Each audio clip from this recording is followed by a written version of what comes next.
Dear friends, I welcome you all in Vimuti centre of excellence. Building construction drawing reading series को continue करते हैं और जैसा कि हम इसमें कंटिन्यू कर रहे थे आर्किटेक्चरल ड्राइंग को रीड करने के लिए, जिसमें हम प्लान ऑफ बिल्डिंग्स को देख रहे थे।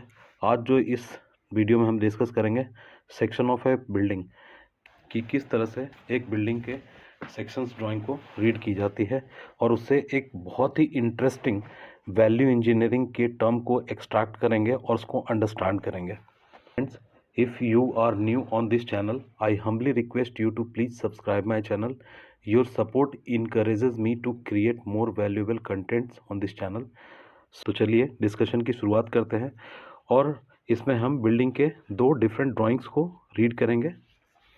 तो ड्राइंग रीडिंग सीरीज में जिस बिल्डिंग को हम डिस्कस कर रहे थे उसी का ये प्लान है, की प्लान में देख पा रहे हैं कि तीन अलग अलग लाइंस ड्रॉ की गई है। इन लाइंस को हम सेक्शन लाइन कहते हैं। ठीक है, सबसे पहले हम ए को देखते हैं। अब इसमें एक चीज़ ध्यान दीजिए, जो एरो मार्क किया हुआ है ए में दोनों साइड में, इसका मतलब है कि बिल्डिंग को इस लाइन के थ्रू कट किया जा रहा है और इसको हम इस साइड से देखने की कोशिश कर रहे हैं। दिस इज़ योर आई। और उसी तरह से सेक्शन बी कटा हुआ है और इस सेम सेक्शन सी कटा हुआ है यहाँ पे। और इस लाइन को भी जब हम देखेंगे तो इस साइड से बिल्डिंग को विजुलाइज करने की कोशिश करेंगे।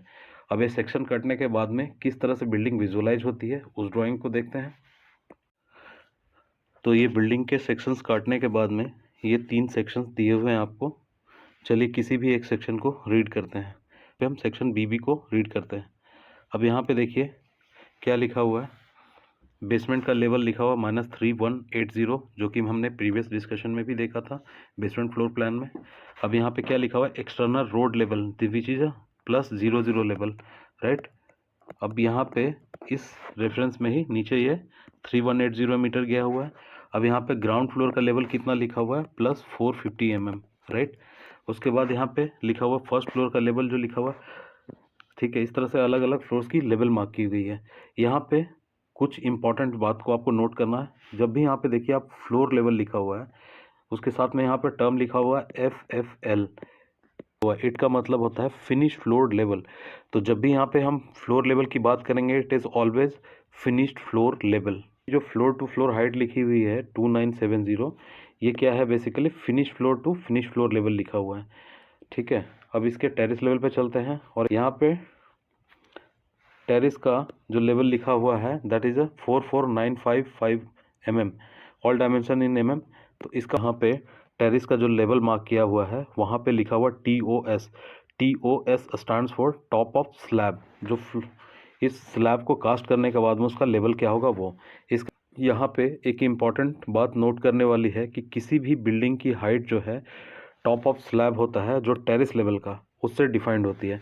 तो मतलब इस बिल्डिंग की हाइट मेरी कितनी होगी, 44.955 metre, which is less than 45 metre.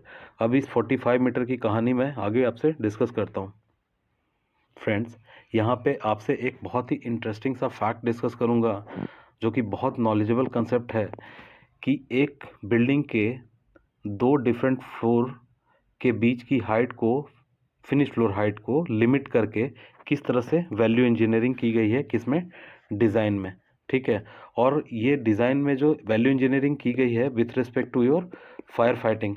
Friends, इसी सेक्शन प्लान के कुछ इंपॉर्टेंट नोट्स को हम यहाँ पे ध्यान देते हैं कि फर्स्ट फ्लोर का इन्होंने लेवल मार्क किया है, फर्स्ट फ्लोर का जो टॉप ऑफ स्लैब का लेवल मार्क किया हुआ है। इन दोनों को जब आप डिफरेंस करेंगे this will come out 45 mm। मतलब एक फ्लोर के ऊपर में जो ये होगा टॉप ऑफ स्लैब होगा and this is your FFL, और ये जो मार्जिन लिखा हुआ है दिस इज़ योर 45 mm। और इस 45 mm को यूज़ किया जाएगा योर टाइल वर्क। ठीक है, और यदि कोई स्टोन लगा रहे हैं, कोटा मतलब कोटा स्टोन हो गया, या फिर आप है जो ग्रेनाइट इंस्टॉल कर रहे हैं फ्लोर के ऊपर में, तो इन चीज़ों को लगाने के लिए आपको 45 mm की मार्जिन दी गई है। यहाँ पे एक इम्पॉर्टेंट चीज़ को हम जान लेते हैं कि किसी भी बिल्डिंग की हाइट यदि 15 मीटर या 15 मीटर से ज़्यादा हो तो national building code of India कहता है कि वह बिल्डिंग हाई राइज बिल्डिंग में काउंट होगा। यूजुअली बिल्डिंग में फ्लोर टू फ्लोर हाइट जो है 3050 mm रखी जाती है, लेकिन यहाँ पे 2970 mm रखा गया है, मीन्स 80 mm का डिफरेंस है। और ये 80 mm को रिड्यूस करके बिल्डिंग की हाइट में फ्लोर टू फ्लोर में किस तरह से वैल्यू इंजीनियरिंग की गई है, इसको एग्जामिन करते हैं।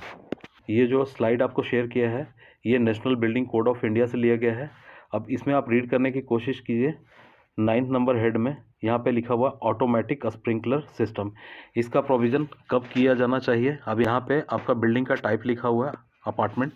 अब यहाँ पे क्या दिखा, मेरी बिल्डिंग की हाइट कितनी थी, 44.955 मीटर थी। यहाँ पे देखिए क्या लिखा हुआ है, बिल्डिंग की height above 35 metre but not exceeding 45 metre. इस सिचुएशन में आपको यहाँ पे नोट देखना है 2 और 8 को। अब ये दोनों नोट क्या कहते हैं उस चीज़ को हम अंडरस्टैंड करते हैं। जो ऑटोमेटिक स्प्रिंकलर सिस्टम है बेसमेंट में कब रिक्वायरमेंट होगी, यदि बेसमेंट का एरिया 200 स्क्वायर मीटर एरिया से बढ़ रहा हो तो। और 8वां नंबर क्या कहता है, टू भी आप बेसमेंट को कार पार्किंग के लिए यूज़ कर रहे हैं और बेसमेंट का एरिया 750 मीटर स्क्वायर एरिया से ज़्यादा है, तब आपको फायर फाइटिंग के लिए स्प्रिंकलर सिस्टम इंस्टॉल करना है बेसमेंट के अंदर में। लेकिन बिल्डिंग में कहीं पे ये नहीं कह रहा है कि बिल्डिंग के डिफरेंट फ्लैट्स में आपको प्रोवाइड करना है। फ्रेंड्स यहाँ पे मैं आपको बता दूं कि यदि बिल्डिंग की हाइट 45 मीटर से एबव होती है तो हर फ्लोर के हर फ्लैट्स के अंदर में ऑटोमेटिक स्प्रिंकलर सिस्टम प्रोवाइड करने की ज़रूरत होती है। इन केस ऑफ फायर ये ऑटोमेटिक स्प्रिंकलर सिस्टम जो है ऑटोमेटिकली बस्ट होता है और पानी फैलता है जिससे फायर को कंटेन किया जाता है। ठीक है, तो it is kind of fire safety. यहाँ पर बिल्डिंग की हाइट 44.955 मीटर है, means it is less than 45 metre. तो मुझे बिल्डिंग के हर फ्लैट्स में ऑटोमेटिक स्प्रिंकलर सिस्टम की प्रोविज़न करने की ज़रूरत नहीं है। This is a government guideline. Friends, इस बिल्डिंग में 14 फ्लोर हैं, हर फ्लोर पे 4 फ्लैट्स हैं, सिर्फ ग्राउंड फ्लोर पे 3 फ्लैट्स हैं, तो टोटल कितने हो गए, 55 फ्लैट्स। तो फ्रेंड्स आप सोच के देखिए, यदि इस बिल्डिंग की हाइट 45 मीटर से ज़्यादा होती तो मुझे स्प्रिंकलर सिस्टम प्रोवाइड करना पड़ता, लेकिन यहाँ पे मेरी बिल्डिंग की हाइट 45 मीटर से कम है, तो मुझे हर फ्लैट्स में स्प्रिंकलर सिस्टम की प्रोविजंस करने की ज़रूरत नहीं है। तो फ्रेंड्स यहाँ पे समझने की बात है कि फ्लोर टू फ्लोर हाइट 3050 की जगह 2970 mm करके मीन्स 80 mm का रिडक्शन करके आपने कितनी ह्यूज कॉस्ट सेविंग की है।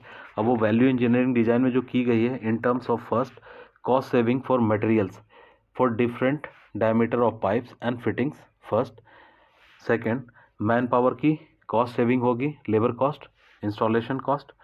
Third one is your operation and maintenance cost. यदि यहाँ पे ऑटोमेटिक स्प्रिंकलर सिस्टम लगाना होता तो पूरी service life of the building मुझे उसको ऑपरेट एंड मेंटेन करना पड़ता, जिसकी कॉस्ट सेविंग हो रही है। Fourth point, construction cost means installation cost जो मुझे एडिशनल देना पड़ता किसको, कॉन्ट्रैक्टर को, उसकी सेविंग है। This is kind of your direct cost saving, right. अब 5वां पॉइंट देखते हैं, project completion time with respect to installation of automatic sprinkler system. Means जो indirect cost on the project such as salary, project को run करने के लिए extra wages हो गया, एक्स्ट्रा एक्सपेंडिचर हो गया, वो सारे कॉस्ट की भी सेविंग होगी। तो ओवरऑल आप देखेंगे कि it is a huge amount going to be saved.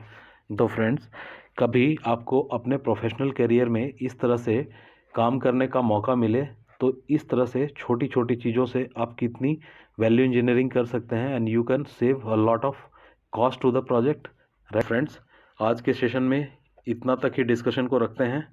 उम्मीद करता हूं कि विमुति सेंटर ऑफ एक्सीलेंस की जो पहल है ड्राइंग रीडिंग सीरीज़ आपको पसंद आ रही है। Thank you for watching it.